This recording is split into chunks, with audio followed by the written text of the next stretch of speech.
Olá, sejam bem-vindos ao Emagreça da Teoria Prática. Aqui nós discutimos um conjunto de estratégias para você aprender a emagrecer. Eu sou Flávia Cunha, médica endocrinologista, e hoje o assunto é resistência insulínica, como ela atrapalha o meu emagrecimento.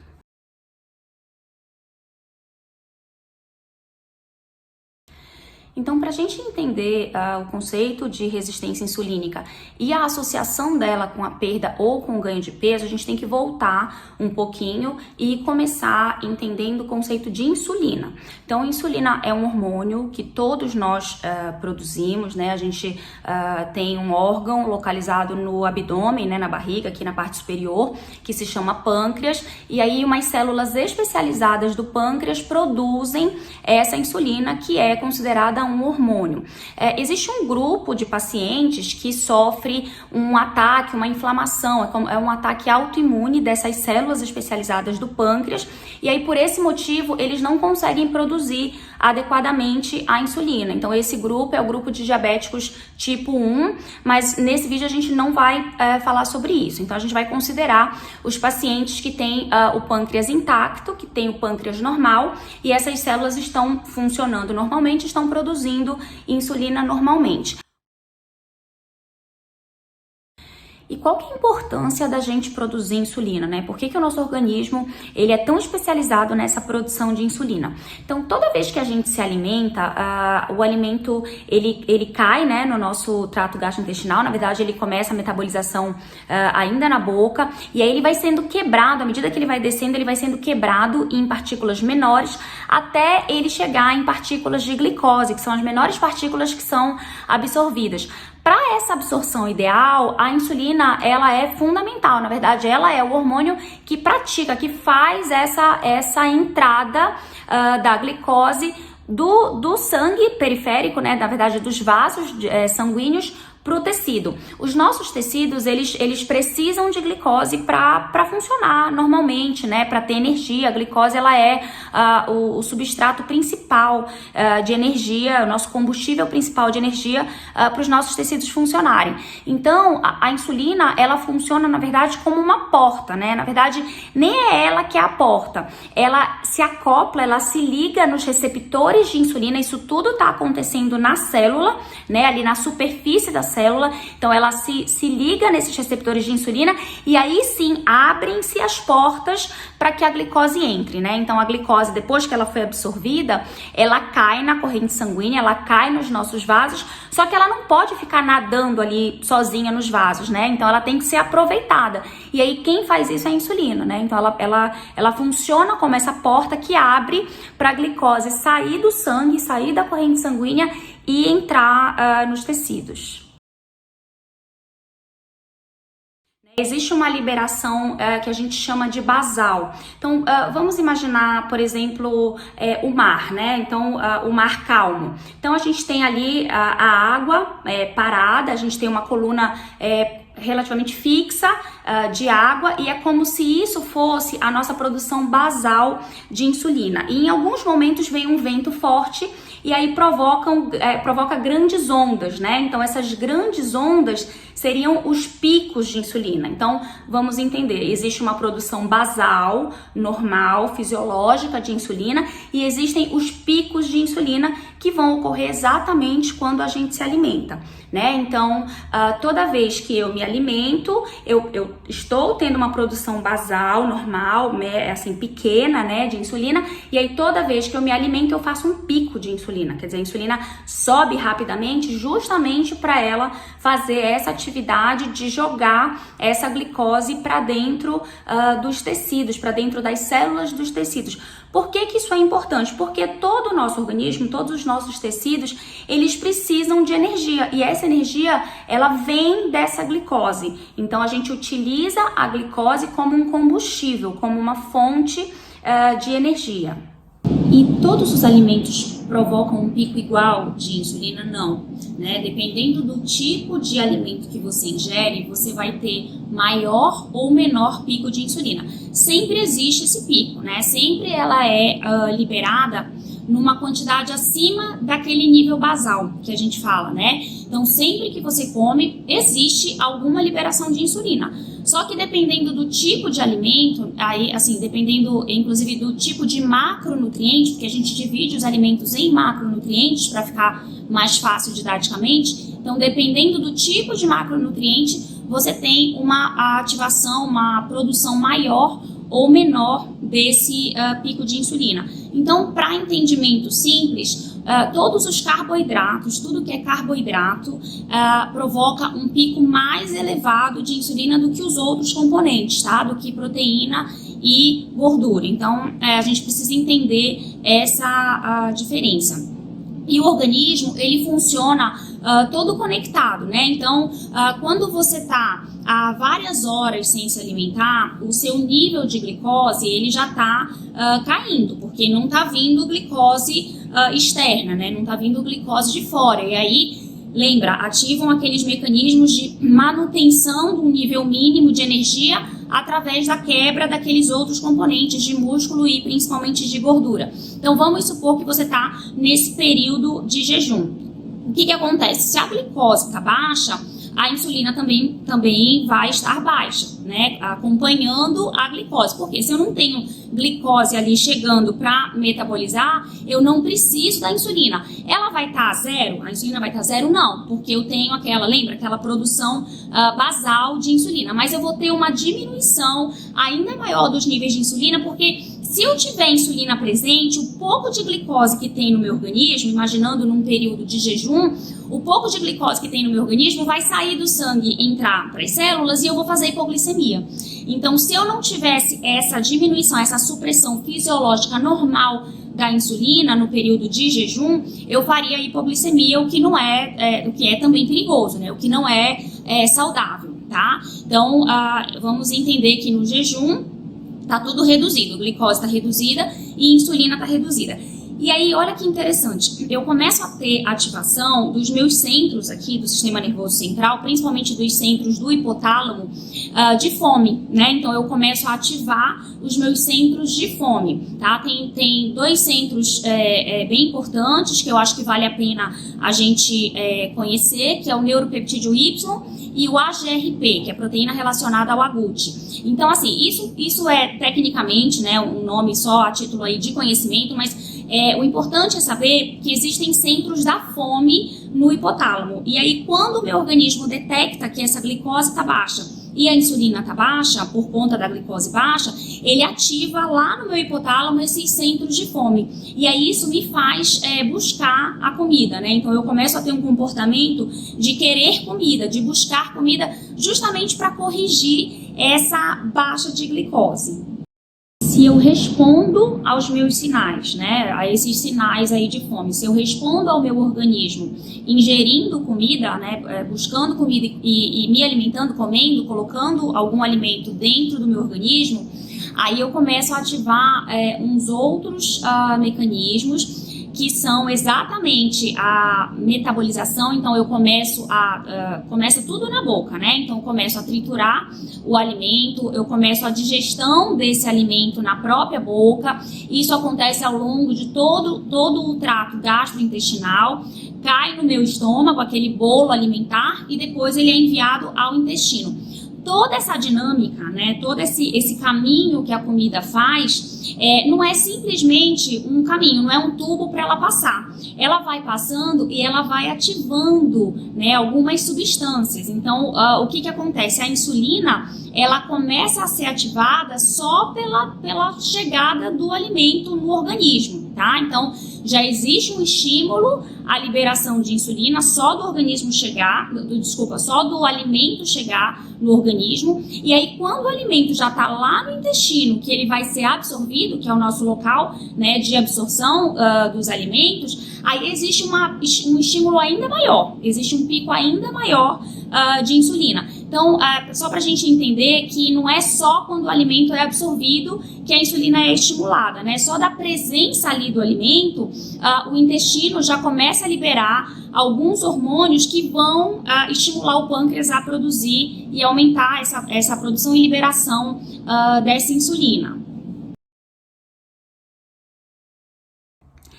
E aí é que vem a parte mais interessante, né? Essa liberação desses hormônios, tanto os hormônios intestinais que vão estimular o pâncreas, quanto a liberação da própria insulina, além de ter ali os efeitos locais, que a gente chama de efeitos periféricos, que a gente já comentou, que é abrir a porta, né, da célula para glicose entrar. Então, além disso, eles vão conversar, olha só que interessante, com o sistema nervoso central, tá? Então existe uma mensagem, eles mandam uma mensagem para o sistema nervoso central do que eles estão fazendo. Então não é só eu vou lá e faço, ele faz e ele manda a mensagem. Que mensagem é essa? Essa mensagem é de ativação dos centros de saciedade. Então, lembra que a gente falou dos centros hipotalâmicos da fome? Então, existem também 2 centros hipotalâmicos bem importantes, que são os centros da saciedade, chamados de PONC e CART. Então, esses 2 centros, eles vão enviar ao organismo sinais de saciedade, sinais de que não estou com fome, né? Então, olha como todos os órgãos, todos os sistemas estão sempre em comunicação, numa comunicação perfeita para que as coisas funcionem bem. Só que o que acontece, né?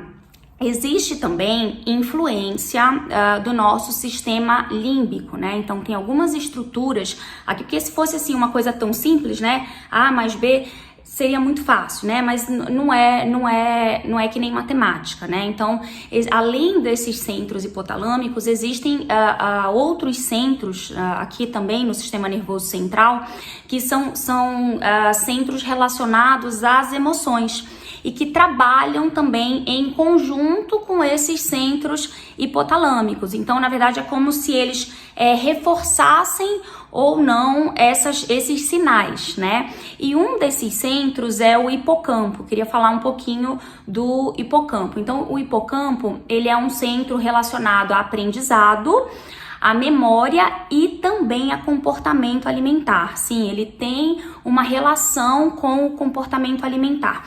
O que ele faz? Como ele tem essa função importante de memória, ele nos ajuda a recordar a alimentação que nós fizemos recentemente, a marcar isso. É como se ele pegasse na agenda e escrevesse: olha, no café da manhã você comeu um pão com manteiga e um café com leite.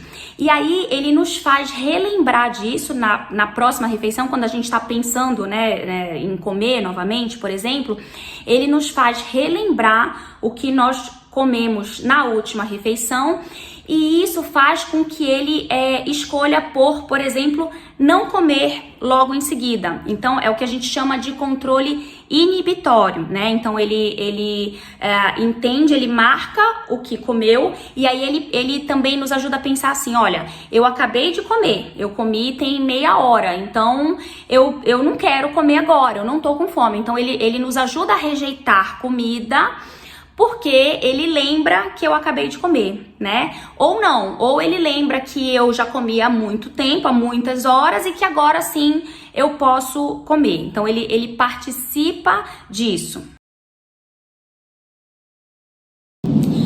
Agora, por que eu tô falando tudo isso, né? O que tudo isso tem a ver com a resistência insulínica? Então, quando a gente come exageradamente de forma crônica, o que eu chamo de supernutrição crônica, quando a gente, na verdade, perde, né, essas sensações de fome e saciedade, muitas vezes isso é influenciado, eu diria que na maioria das vezes, isso é influenciado por padrões emocionais, né? Então, quando a gente deixa que as emoções dominem, né, a nossa razão, e aí a gente acaba comendo geralmente assim para confortar, né, para suprir uma dor ou até uma dificuldade em resolver algum problema. Não precisa ser nada dramático, às vezes é um desafio, né, às vezes é um emprego novo, às vezes é uma faculdade, enfim, por algum motivo, quando a gente acaba praticando essa supernutrição crônica, a gente acaba, como a gente já discutiu várias vezes aqui, a gente acaba ganhando peso né? E aí, assim, esse acúmulo de gordura, ele provoca uma dificuldade na ação da insulina. Então, é como se aquela porta da insulina que abria fácil, é como se aquela porta tivesse travada, né? Tivesse fechada e a gente não conseguisse mais abrir adequadamente essa porta. Então, o que que acontece?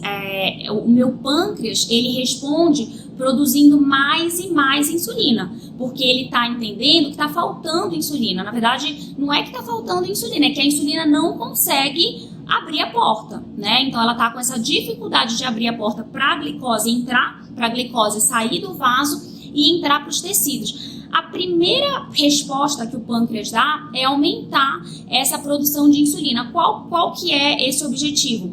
Ele só sabe de uma coisa, o pâncreas só sabe de uma coisa, que ele não pode deixar você virar diabético. O que é virar diabético? É essa glicose começar a aumentar no seu sangue. Então, ele só sabe disso, ele tem essa mensagem principal na cabeça: eu não posso deixar essa glicose acumular no sangue. Então, o que ele faz? Ele começa a trabalhar dobrado, triplicado, produzindo muita insulina. E aí essa insulina começa a subir, né? Tentando forçar essa porta a abrir. Então, é como se mais insulina ajudasse a abrir um pouquinho mais essa porta e realmente, né, em algumas situações até ajuda um pouco. Então, neste momento em que o pâncreas está trabalhando triplicado, por exemplo, e a gente tem uma quantidade importante, aumentada de insulina, mesmo no estado basal, lembra da produção basal e a produção em pico? Então, nesse momento em que eu tenho mesmo uma produção basal aumentada, eu tenho o que a gente chama de resistência insulínica. E aí, o mais interessante é que a resistência insulínica, ela não é só periférica. Então, isso não está acontecendo só nos tecidos periféricos. Ela também acontece ao nível do sistema nervoso central. Lembra que eu falei que a insulina conversa, né, com alguns centros do sistema nervoso central e aí ela dá o gatilho ou para fome ou para saciedade. Então, isso também para de acontecer, né? Então, só lembrando, quando eu tenho a baixa de insulina, eu tenho um estímulo à fome, então eu tenho ativação dos centros que a gente chama de orexígenos, ou centros da fome, e quando eu tenho a alta de insulina, eu tenho a ativação dos centros de saciedade. E aí você me pergunta, nossa, então se o meu pâncreas está trabalhando muito e está produzindo muita insulina, eu não teria que ter um boom de saciedade? Eu não teria que estar totalmente saciado? Realmente, né, a gente poderia entender assim, mas é por isso que eu estou chamando a atenção. Essa resistência também é ao nível do sistema nervoso central. Então, a insulina não consegue mandar essas mensagens de saciedade para esses centros. Então, a saciedade não ocorre. E aí, é exatamente por isso, né, através dessa alteração desse funcionamento, que os pacientes tendem a ter fome o tempo inteiro. Claro que não é só por isso, né, porque a sensação de fome ela é muito complexa, como a gente já comentou nesse vídeo e em outros, né, existem influências aí do sistema límbico, né, das condições emocionais. Então, não é uma coisa tão simples, mas assim, existe uma influência sim desse aumento dessa insulina na condição de resistência insulínica. Existe influência sim no apetite, na fome, né, a todo momento. Então, é o que estimula aquele padrão impulsivo, aquele padrão compulsivo, às vezes beliscador, de você ter sempre a necessidade de comer. E aí, olha que interessante, lembra que eu falei do hipocampo, que ele tem aquele controle inibitório? Perde-se também essa função do hipocampo, então ele não consegue também atuar nesse controle inibitório. Então a pessoa não tem essa ajuda, né, do hipocampo em rejeitar a comida. Agora, como saber se eu tenho resistência insulínica? Olha, se você tá acima do peso, né, se você tem acúmulo de gordura no seu organismo, é bem provável que você já tenha algum grau de resistência insulínica, né? Claro que existem vários graus de resistência insulínica. Eu posso ter uma resistência insulínica inicial, eu posso ter uma resistência insulínica muito forte, muito importante, e isso tem influência genética. Agora, assim, assim, só pra gente imaginar. Então, se a gente começa a encher um balão, né, em algum momento ele vai estourar. Tem balão que você vai dar 2, 3 sopradas e ele vai estourar, e tem balão que você vai soprar, e quando ele estiver bem grande, aí sim ele vai estourar. Então, vamos imaginar o nosso organismo como esse balão, né? Então, a genética, ela influencia dessa forma, né? Se eu tenho um balão mais resistente, ou seja, uma genética mais resistente, eu preciso engordar muito, ou seja, eu preciso encher muito esse balão para o meu balão estourar. Estourar seria abrir o quadro de resistência insulínica e logo em seguida diabetes. Então, entenda que a resistência insulínica, ela é só o caminho para o diabetes, né? Ela é o passo anterior ao diabetes.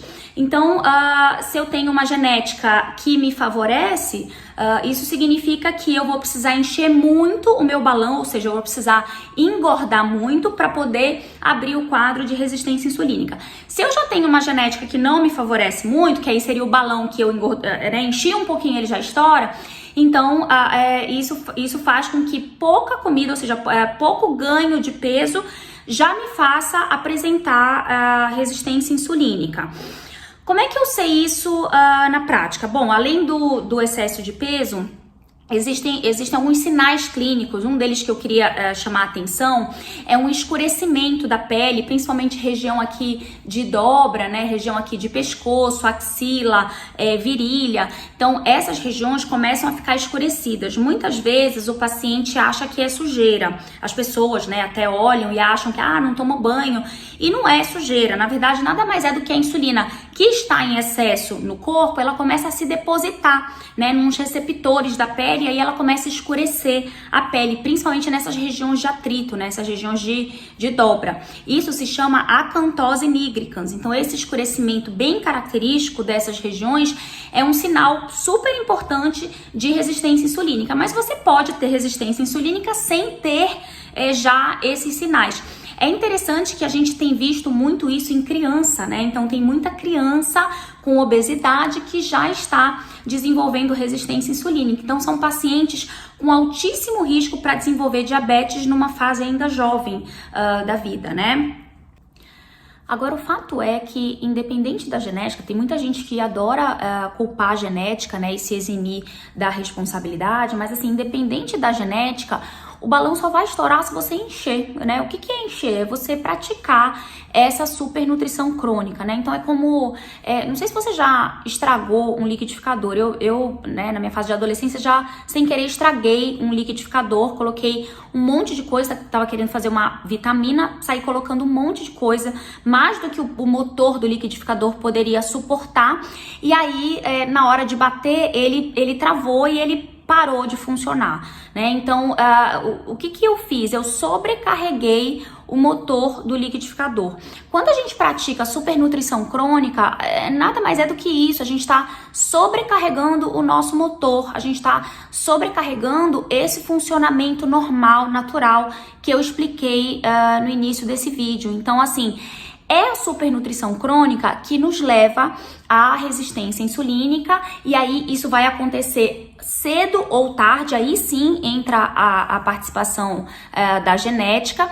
E aí, assim, depois que eu entrei nesse estado de resistência insulínica, aí realmente é uma bola de neve, né? Aí realmente é mais difícil sair, justamente porque a resistência insulínica, ela faz com que eu não tenha mais os meus sinais sacietógenos, né? Os meus sinais anorexígenos. Então eu perco essa ajuda do organismo para rejeitar a comida, para parar de comer.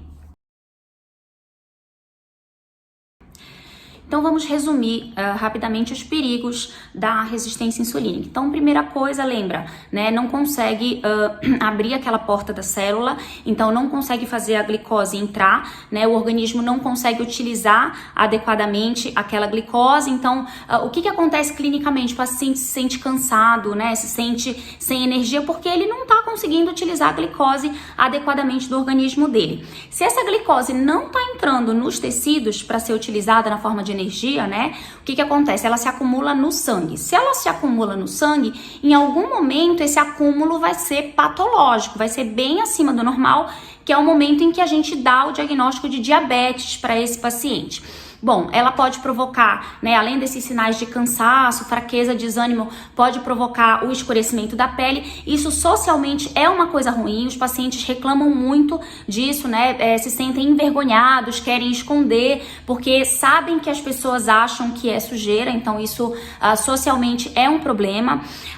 Além disso, ela não atua adequadamente lá no sistema nervoso central, então o que acontece? Ela não estimula os mecanismos de saciedade, né? Então o paciente acaba tendo aquele apetite toda hora, aquela necessidade de comer toda hora. Então muitas vezes, né, isso é uma queixa frequente no consultório, e aí muitas vezes a gente faz uma avaliação e vê que o paciente tem já resistência insulínica. Isso pode contribuir aí para esse padrão compulsivo, para esse padrão dessa necessidade de estar comendo, de estar buscando comida toda hora. Além disso, ela não consegue atuar adequadamente no hipocampo. Lembra que o hipocampo tem aquele controle inibitório? Inclusive, me lembrei agora, tem uns estudos bem legais, bem interessantes, que mostram que só o fato de você prestar atenção no que você está comendo e recordar da sua última refeição, olha que interessante, isso é a ação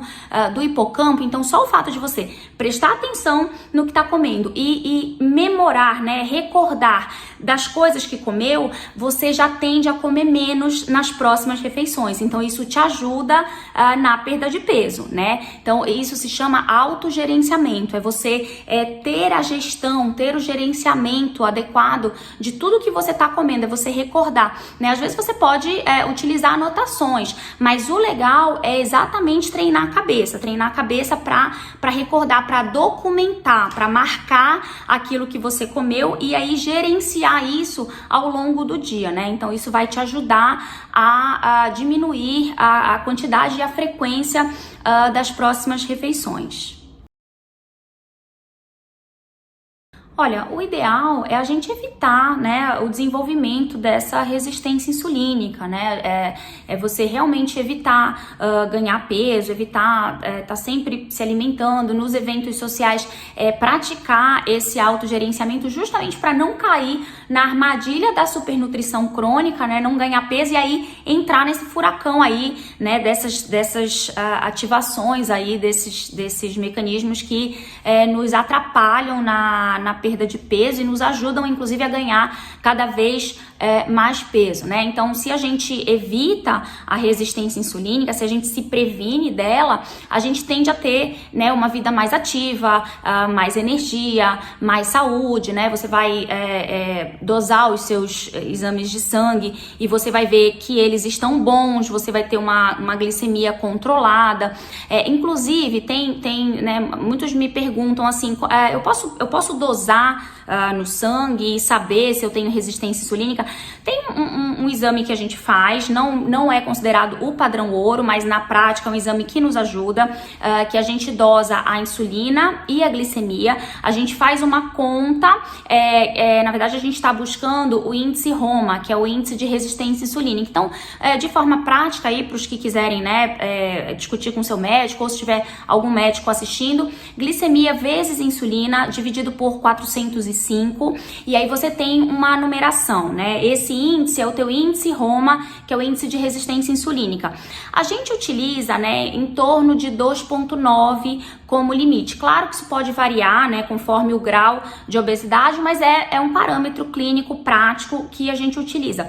Às vezes eu pego, assim, né, recebo paciente, faço essa análise e o paciente tem 8, 10 de índice ROMA. Então, assim, é um índice extremamente elevado, né? Então você vê, só quando você bate o olho que você já vê uma insulina muito alta e uma glicose, às vezes, ali no limite superior de normalidade, que seria em torno de 90 e pouco, né? Próximo dos 100, que aí já seria uma glicemia de jejum alterada. Então, só recordando, até 99, teoricamente é normal. Agora, claro que um 99 é totalmente diferente de um 75, de um 80, por exemplo, né? Então, aí já chama a atenção, um nível próximo do limite. De 100 a 125 seria a glicemia de jejum alterada, e aí você já configura esse paciente numa fase pré-diabética, e maior ou igual a 126 seria o diagnóstico de diabetes, idealmente confirmado em pelo menos 2 dosagens em dias diferentes, né? Então, às vezes a gente pode também utilizar esse artifício. Mas assim, o que eu quero chamar a atenção é a prevenção contra o desenvolvimento da resistência insulínica, né? Então, como é bom você, imagine, como é bom você ter energia, você se sentir bem, né? Você realizar os seus exames e ter uma insulina normal, uma glicemia normal bem longe do limite de 99, por exemplo. Você ter uma relação boa com a comida, você não ter medo de comer e não sofrer ao comer, né? Você fazer as refeições ali quando os seus sinais, quando o seu organismo lhe manda os sinais de necessidade, tá? Então, acho que, assim, conhecer o funcionamento normal ajuda você a entender as suas sensações, né? Então, acho que o meu objetivo, na verdade, com esse vídeo é exatamente esse, assim, no meu entendimento, quando a gente conhece como é o funcionamento normal, a gente tenta, né, se enxergar naquilo, a gente tenta perceber se o meu organismo está funcionando daquela maneira que seria a fisiológica. E finalmente, como tratar a resistência insulínica? Já tenho resistência insulínica, né? Já foi diagnosticado, por exemplo, e eu quero agora tratar. Existem medicamentos que melhoram a resistência insulínica, mas assim, é interessante saber que os estudos importantes, estudos fortes, estudos confiáveis, mostraram que você modificar o estilo de vida, o que é você modificar o estilo de vida? É você praticar tudo isso que a gente vem comentando, né? E aí, com essa prática, com essa melhora do estilo de vida e também com a perda de peso, que é proveniente dessa melhora do estilo de vida, você consegue de maneira mais efetiva se livrar da resistência insulínica ainda mais do que em relação ao efeito dos medicamentos, tá? Agora, claro, existem também outros medicamentos que vão atuar no emagrecimento. Então existem medicamentos que atuam diretamente na resistência insulínica e medicamentos que atuam no emagrecimento, que aí concomitantemente vão atuar na resistência insulínica. Na verdade, consequentemente, vão melhorar a resistência insulínica. Então, melhor estratégia é a prevenção, né? Não cair nesse furacão aí da resistência insulínica. Mas se eu já estou com resistência insulínica, então aí eu preciso tratar, né? O tratamento, ele pode envolver medicamentos, né? Então, pode ter um tratamento medicamentoso associado, mas acima de tudo é a famosa modificação do estilo de vida, modificação do comportamento. Por isso que eu gosto tanto de falar em comportamento alimentar, porque eu acredito muito que você mudando o comportamento, você consegue mudanças definitivas na sua vida, né? Claro que o medicamento ele pode ser uma arma, uma estratégia muito poderosa, né, em determinado momento da sua vida, mas assim, você precisa mudar o comportamento para que você possa ter esses benefícios de forma mais duradoura.